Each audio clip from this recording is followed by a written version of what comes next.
পায়রা নদীর তীরে ছোট্ট একটি গ্রাম চান্দখালী।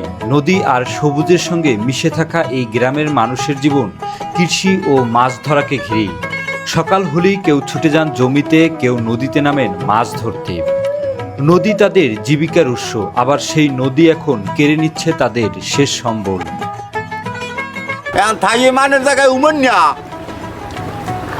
কি কি ঘর ভাঙ্গিয়া 4 ফিটে জয়ালে গুনে সরাইছি।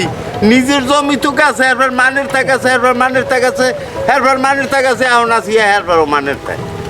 এই রাস্তা কত দূর পর্যন্ত আসলো? হ্যাঁ, রাস্তা 3 রাস্তা গেছে, 3 রাস্তা 4 গেছে, 4 রাস্তায় এখন তোমাকে আছি। এই 4 রাস্তায় 3 বাইরে চললি গেছে।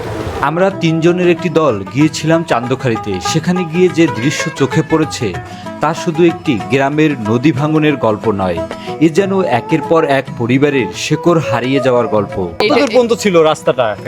অনেক আর আধা মাইল দূরত্ব ছিল। এটা কি মাইক্রোফোন বাসা? এটা আমার নামে ওদিক থেকে। এই বাসাটা কি ভাঙছে এই যে এই ভাঙ্গনের পরেই নাকি না এমনি তো অন্য কারণে?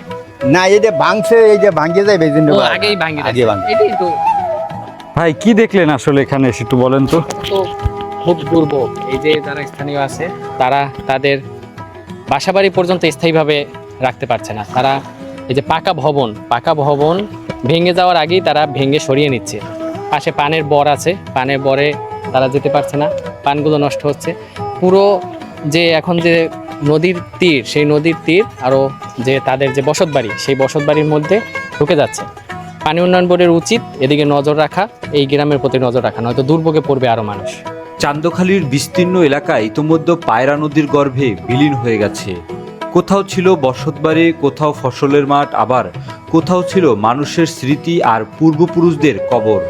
এখন সেসব জায়গা শুধু নদীর পানি আর স্রোত।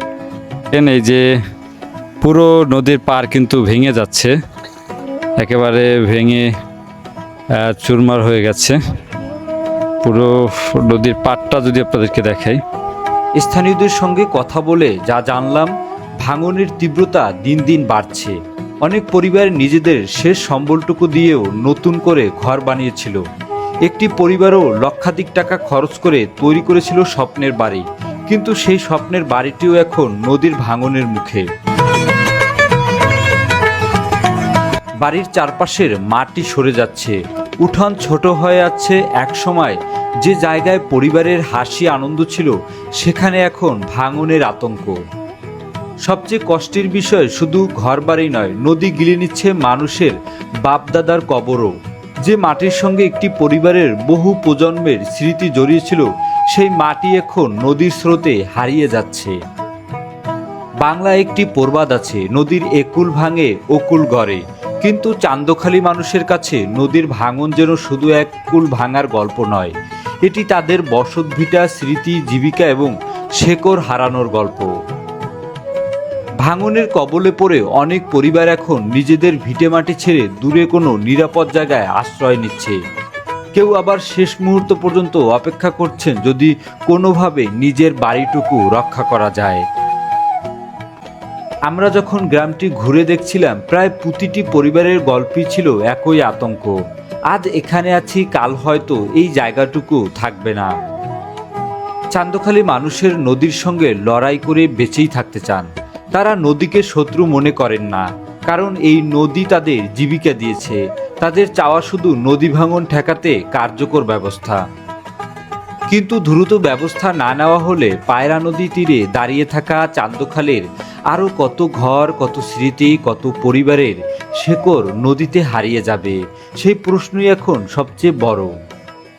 একটি গ্রামের গল্প দিয়ে শুরু হলেও চান্দখালীর এই বাস্তবতা উপকূলের নদী ভাঙন প্রবণ অসংখ্য মানুষের জীবনের প্রতিচ্ছবি। নদী তার গতিপথ বয়ে যাবে, কিন্তু নদীর পাড়ের মানুষগুলো কোথায় যাবে, সেই উত্তরটাই এখন খুঁজছে চান্দখালীর গ্রামের মানুষজন।